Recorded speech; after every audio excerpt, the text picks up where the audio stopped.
Hello, my name is Lawrence Snell. I'm a city project manager with the City of Cedar Rapids Public Works Department. Today we'll be going through a short presentation on Sun Valley flood mitigation projects. This project will run from along Sunland Drive southeast, south of Cottage Grove Avenue, and tie into the existing flood berm along Cottage Grove Avenue.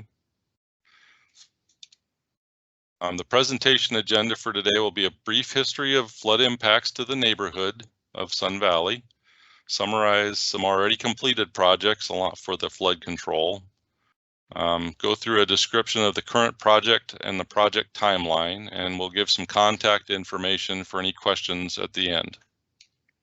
This neighborhood has had a lot of flood impacts. Flood damage has occurred in 1993, 2002, 2008, and 2009. The 2002 flood event was a record event. The flooding comes from backwaters on Indian Creek and also flooding from the Deepwood Court area in the neighborhood.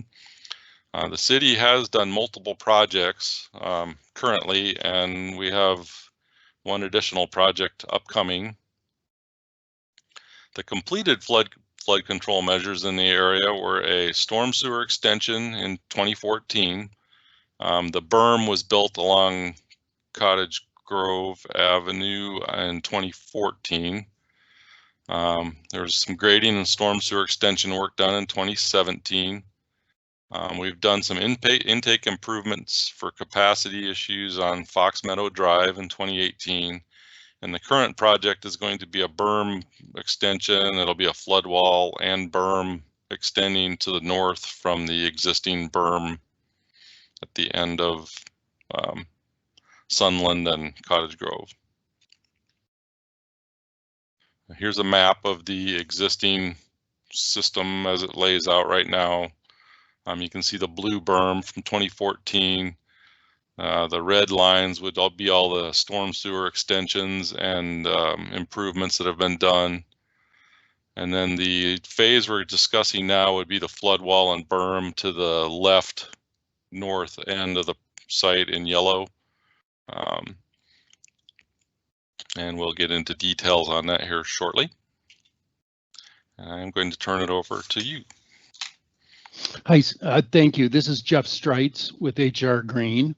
I'm a lead engineer with HR Green in the Cedar Rapids office.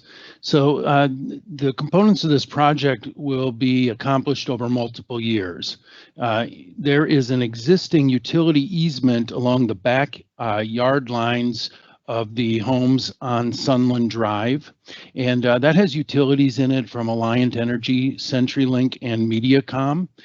In order to construct the new flood control measures, which is a combination of a wall and a low berm along that backyard line of the properties on Sunland Drive, those utilities will have to be relocated.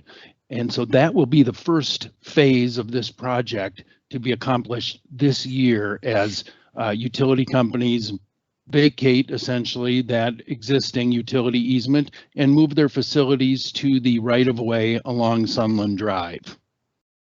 So next year will be the construction of a levee and a flood wall. And this flood wall will pick up at the west end of the existing flood protection berm along Cottage Grove.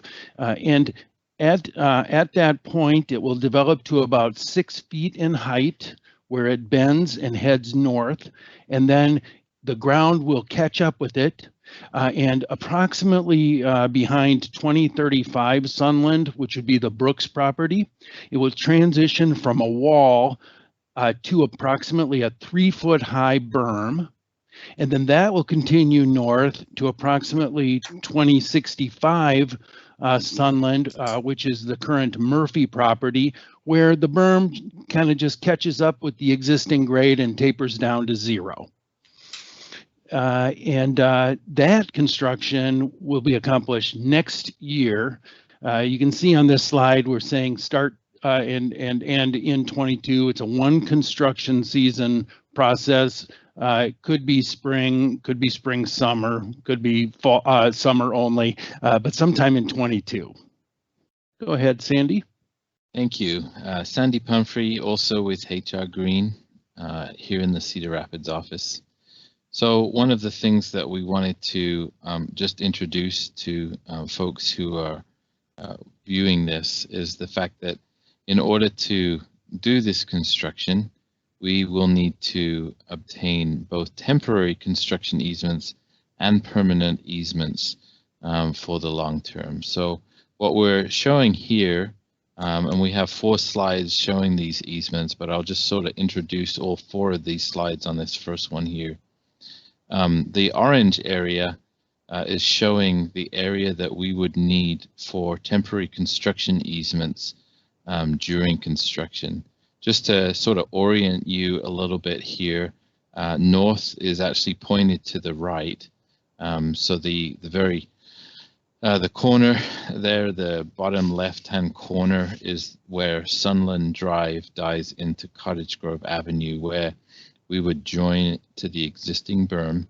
You'll see the flood wall there as it goes north toward the north. And so this would be the south end. Then we'll show you the picture of the permanent easement. You can see that that is quite a bit smaller than what was shown in the temporary condition. And these would be easements that we would need in perpetuity in order to maintain both the flood wall and the berm. And then we'll go to the north end of the site. This is all the way to Cottage Grove Avenue at the north. So again, temporary in orange, all the way to the north. And then the next slide shows the final permanent easement. So we just wanted to introduce this to you. If you're a homeowner along Sunland, to give an idea of what we'll need in order to accomplish both construction and then long-term maintenance. The city's acquisition or the real estate staff will be reaching out to you if you are affected by these easements and introducing them to you. There'll be more detail on them, but we did want to bring it up here so that you had that awareness right up front. Back to you, Lauren. At the completion of this project, the flood risk in the neighborhood will be reduced to a 1% annual chance of occurring. So we're a pretty standard rate of flood protection at the end of the project.